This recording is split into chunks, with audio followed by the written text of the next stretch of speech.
ಮಂಡ್ಯದ ಬೇಬಿ ಬೆಟ್ಟದಲ್ಲಿ ಅಕ್ರಮ ಗಣಿಗಾರಿಕೆ ಪ್ರಕರಣದ ವಿಚಾರಕ್ಕೆ ಸಂಬಂಧಪಟ್ಟಂತೆ ಲೋಕಾಯುಕ್ತ ತನಿಖಾ ವರದಿ ಈಗ ಅಕ್ರಮದ ಕರಾಳತೆಯನ್ನ ಬಿಚ್ಚಿಡ್ತಾ ಇದೆ. ಯಾವ ರೀತಿಯಲ್ಲಿ ಅಕ್ರಮ ಗಣಿಗಾರಿಕೆ ನಡೆದಿತ್ತು, ಯಾರಿಂದ ನಡೆದಿತ್ತು, ಯಾವ ಇಸ್ವಿಯಲ್ಲಿ ನಡೆದಿತ್ತು, ಇದಕ್ಕೆ ಯಾವೆಲ್ಲ ಅಧಿಕಾರಿಗಳು ಸಾಥ್ ಕೊಟ್ಟಿದ್ರು, ಹೀಗೆ ಹಲವು ವಿಚಾರಗಳು ಲೋಕಾಯುಕ್ತ ತನಿಖಾ ವರದಿಯಲ್ಲಿ ಬಯಲಾಗಿದೆ. ಅಕ್ರಮ ಗಣಿಗಾರಿಕೆಯಿಂದ ಸಾವಿರಾರು ಕೋಟಿ ರೂಪಾಯಿ ನಷ್ಟ ಆಗಿರೋದು. ಬೇಬಿ ಬೆಟ್ಟದಲ್ಲಿ ನಡೆದಿದ್ದೆಲ್ಲವೂ ಕೂಡ ಅಕ್ರಮ ಕಲ್ಲು ಗಣಿಗಾರಿಕೆಯೇ. ಇದರಿಂದ ಕೆಆರ್ಎಸ್ ಡ್ಯಾಂಗೆ ಗಂಡಾಂತರದ ಭೀತಿ ಒಂದು ಕಡೆ ಆದರೆ ಸರ್ಕಾರಕ್ಕೂ ಕೂಡ ದೊಡ್ಡ ಪ್ರಮಾಣದಲ್ಲಿ ನಷ್ಟವಾಗಿದೆ. ಗಣಿ ಅಕ್ರಮದ ಕರಾಳತೆಯನ್ನ ಲೋಕಾಯುಕ್ತ ತನಿಖಾ ವರದಿ ಬಿಚ್ಚಿಟ್ಟಿರೋದು. ಯಾರೆಲ್ಲ ಇದರಲ್ಲಿ ಇದ್ರು, ಯಾರಿದಕ್ಕೆ ಪರ್ಮಿಷನ್ ಕೊಟ್ಟಿದ್ರು, ಯಾರ ಅಣತಿಯಂತೆ ಇಲ್ಲಿ ಅಕ್ರಮವಾಗಿ ಕಲ್ಲು ಗಣಿಗಾರಿಕೆ ನಡೀತಾ ಇತ್ತು, ಎಲ್ಲವೂ ಕೂಡ ಬಯಲಾಗಿದೆ ಲೋಕಾಯುಕ್ತ ತನಿಖಾ ವರದಿಯಿಂದ. ಸಿಎಂ ಸಿದ್ದರಾಮಯ್ಯ ಸರ್ಕಾರಕ್ಕೆ ಮತ್ತೊಂದು ಕಂಟಕ.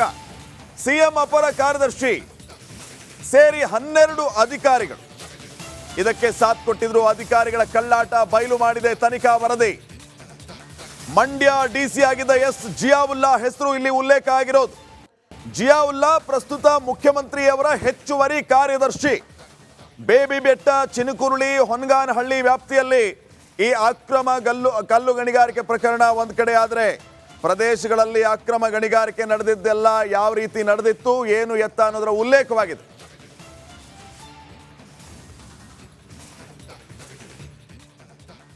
ಆರ್ಟಿಐ ಕಾರ್ಯಕರ್ತರಾಗಿರುವಂತಹ ರವೀಂದ್ರ ಅವರು ನಮ್ಮ ಜೊತೆ ಫೋನ್ ಸಂಪರ್ಕಕ್ಕೆ ಸಿಕ್ಕಿದ್ದಾರೆ. ಸರ್ ನಮಸ್ಕಾರ. ನಮಸ್ತೆ ಸರ್. ಸರ್, ಲೋಕಾಯುಕ್ತ ತನಿಖಾ ವರದಿಯಲ್ಲಿ ಎಲ್ಲವೂ ಕೂಡ ಬಯಲಾಗಿದೆ. ಯಾರೆಲ್ಲ ಶಾಮೀಲಾಗಿದ್ರು, ಯಾರ ಅಣತಿಯಂತೆ ನಡೀತಾ ಇತ್ತು ಅಂತ. ಈ ಲೋಕಾಯುಕ್ತ ತನಿಖಾ ವರದಿ ಬಗ್ಗೆ ಏನ್ ಹೇಳ್ತೀರಿ? ಜೊತೆಗೆ ಸದ್ಯಕ್ಕೆ ಬಹಿರಂಗ ಆಗಿರೋ ವಿಚಾರಗಳ ಬಗ್ಗೆ ತಮ್ಮ ಅಭಿಪ್ರಾಯ? ಸರ್, ಇದು ನಾನು 3/6/2017 ಜಿಯಾವುಲ್ಲಾ ಜಿಲ್ಲಾಧಿಕಾರಿಗಳ ಅವ್ರನ್ನೂ ಸೇರಿದಂತೆ 11 ಜನ ಅಧಿಕಾರಿಗಳ ವಿರುದ್ಧ ಸುಮಾರು ಬೇಬಿ ಬೆಟ್ಟ ಸರ್ವೆ ನಂಬರ್ 1 1487 ಎಕರೆ ಬಿ ಖರಾಬ್ನಲ್ಲಿ ದಾಖಲಾಗಿದೆ. ಅದು ಅಮೃತ್ ಮಹಲ್ ಕವಲ ಅರಣ್ಯ ಪ್ರದೇಶ. ಮತ್ತೆ ವನಗಾನಹಳ್ಳಿ survey number 80, Chinakurali survey number 127 ಸೇರಿದಂತೆ ಒಟ್ಟು 2016 ಎಕರೆ ಇದೆ. 16 ಎಕರೆನಲ್ಲಿ ಅಲ್ಲಿ 2 ರಿಂದ 2,000 ಕೋಟಿ ಆರ್ಥಿಕ ನಷ್ಟ ಆಗಿದೆ ಅಂತೇಳಿ 11 ಜನ ಅಧಿಕಾರಿಗಳ ವಿರುದ್ಧ ನಾನು ದೂರು ದಾಖಲೆ ಮಾಡಿದ್ದೆ. ಅನಂತರ ಅದನ್ನ ಭ್ರಷ್ಟಾಚಾರ ನಿಗ್ರಹ ದಳಕ್ಕೂ ಕೂಡ ದೂರನ್ನ ಕೊಟ್ಟಿದ್ದೆ.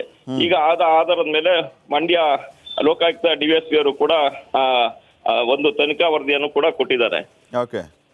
ಆ ತನಿಖಾ ವರದಿನಲ್ಲಿ ಏನು ಈಗ ಮುಖ್ಯಮಂತ್ರಿಗಳ ಅಪರ ಕಾರ್ಯದರ್ಶಿ ಇದ್ದಾರೆ ಜಿಯಾವುಲ್ಲಾ ಅಂತ ಹೇಳಿ, ಅವರು ನಕಲು ದಾಖಲೆಗಳನ್ನ ಇವ್ರ ಜೊತೆ ಸಾಕರ ಮಾಡಿ ನಕಲು ದಾಖಲೆಗಳನ್ನ ಸೃಷ್ಟಿ ಮಾಡಿ ಶಿವಕುಮಾರ್ ಮತ್ತೆ STG ಸ್ಟೋನ್ ಕಸರು ಮತ್ತೆ ಇತರ ಎಲ್ಲರೂ ಕೂಡ ಒಂದು ಭೂ ಪರಿವರ್ತನೆಯನ್ನ ಮಾಡಿ ಅವರಿಗೆ ವಿನ್ಯಾಸ ನಕ್ಷೆಯನ್ನು ಕೂಡ ಅನುಮೋದನೆ ಮಾಡಿ ಫಾರಂ ಸಿ ಅನ್ನು ಕೂಡ ವಿತರಣೆ ಮಾಡಿದ್ದಾರೆ. ಸರ್ ರವೀಂದ್ರ ಸರ್, ಈಗ 2017ರಲ್ಲಿ ತಾವು ಲೋಕಾಯುಕ್ತಕ್ಕೆ ಈ ಬಗ್ಗೆ ಕಂಪ್ಲೇಂಟ್ ಕೊಟ್ಟಿದ್ರಿ. ಈಗ ತನಿಖಾ ವರದಿ ಲೋಕಾಯುಕ್ತದಿಂದ ಈ ರೀತಿ ಬಹಿರಂಗ ಆಗಿರೋದು. ಲೋಕಾಯುಕ್ತ ತನಿಖಾ ವರದಿಯನ್ನ ನಾವು ನೋಡ್ತಾ ಇದ್ದೀವಿ.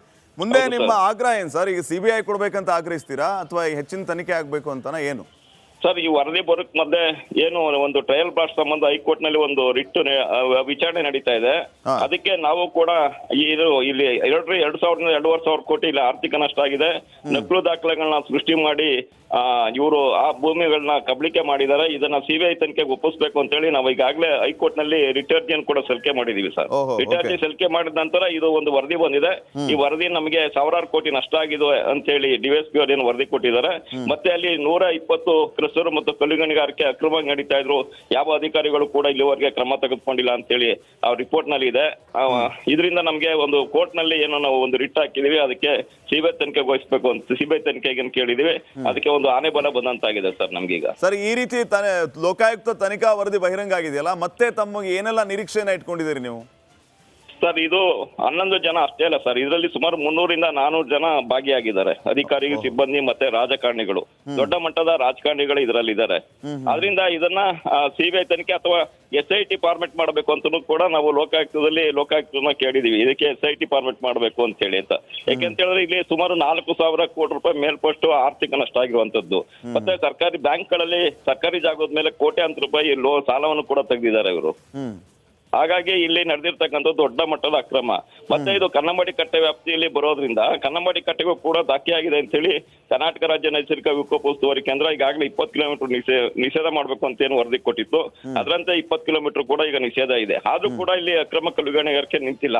ಮತ್ತೆ ಹೈಕೋರ್ಟ್ ಕೂಡ 20 ಕಿಲೋಮೀಟರ್ ವ್ಯಾಪ್ತಿಯಲ್ಲಿ ಯಾರು ಅಕ್ರಮ ಕಲ್ಲು ಗಣಿಗಾರಿಕೆ ಮಾಡ್ತಾರೆ ಅವರ ವಿರುದ್ಧ ಕ್ರಿಮಿನಲ್ ಪ್ರಕರಣ ದಾಖಲು ಮಾಡಿ ಅಂತ ಹೇಳಿ. ಅಂದ್ರೆ ಈಗ ಲೋಕಾಯುಕ್ತ ತನಿಖಾ ವರದಿಯಲ್ಲಿ ಉಲ್ಲೇಖ ಆಗಿರುವಂತಹ ಹೆಸರುಗಳು ಸಾಲದು ಅಂತ ತಾವು ಹೇಳ್ತಾ ಇದ್ದೀರಾ? ದೊಡ್ಡ ದೊಡ್ಡ ರಾಜಕಾರಣಿಗಳಿದ್ದಾರೆ ಅಂತ ಹೇಳ್ತಿದ್ದೀರಿ. ಹೌದು ಸರ್, ಇದರಲ್ಲಿ ದೊಡ್ಡ ದೊಡ್ಡ ರಾಜಕಾರಣಿಗಳು ಇದ್ದಾರೆ. ಈಗ ಅಧಿಕಾರದಲ್ಲಿ ಇದ್ದಾರೆ ಸರ್ ಅವರು? ಎಲ್ಲರೂ ಇದ್ದಾರೆ ಸರ್. ಅಲ್ಲಿ ಅವರು ಮಾಜಿ ಸಚಿವರು, ಶಾಸಕರುಗಳು, ಮೈಸೂರಿನ ಕಾರ್ಪೊರೇಟರ್ಗಳು, ಮತ್ತೆ ಮುಖ್ಯಮಂತ್ರಿ ಸಿದ್ದರಾಮಯ್ಯನವರ ವಿರುದ್ಧನೂ ಕೂಡ ದೂರು ದಾಖಲಾಗಿ ಅದು ಲೋಕಾಯುಕ್ತದಲ್ಲೂ ಕೂಡ ವಿಚಾರಣೆ ಇದೆ. ಮುಖ್ಯಮಂತ್ರಿ ವಿರುದ್ಧನೂ ಕೂಡ ಇದೆ. ಓಕೆ, ಸೊ ತಮ್ಮ ಮುಂದಿನ ನಡೆ ಏನ್ ಸರ್? ಮುಂದೆ ಅದನ್ನೇ ಸರ್, ನಾವು ಇದನ್ನ ಈಗ ಅಂತಿಮ ವರದಿಯನ್ನ ಲೋಕಾಯುಕ್ತದಿಂದ ನಿರೀಕ್ಷಣೆ ಮಾಡ್ತಾ ಇದೀವಿ ಸರ್. ಅವರು ಅನುಪಾಲನ ವರದಿಯನ್ನ ಕೇಳಿದ್ದಾರೆ. ಲೋಕಾಯುಕ್ತದಲ್ಲೂ ಕೂಡ ಇದು ಅಂತಿಮ ವಿಚಾರಣೆಗೆ ಬಂದಿದೆ. ನಮ್ಮ ಇದು ಸಂಪೂರ್ಣ ತನಿಖೆ ಆಗ್ಬೇಕು ಅಂತ ಹೇಳಿದ್ರೆ ಇದು SIT ಫಾರ್ಮೆಟ್ ಆಗ್ಬೇಕು ಅಥವಾ ಈ ಪ್ರಕರಣವನ್ನ CBIಗೆ ವಹಿಸಬೇಕು ಅಂತ ಹೇಳಿ ಅದನ್ನ ನಾವು ಮನವಿ ಮಾಡ್ತಾ ಇದ್ದೇವೆ. ಅದಕ್ಕೆ ಹೋರಾಟ ಮುಂದುವರಿಯುತ್ತೆ ಸರ್. ಓಕೆ, ಧನ್ಯವಾದ ಸರ್ ರಿಪಬ್ಲಿಕ್ ಕನ್ನಡ ಜೊತೆ ಮಾತಾಡಿದಕ್ಕೆ.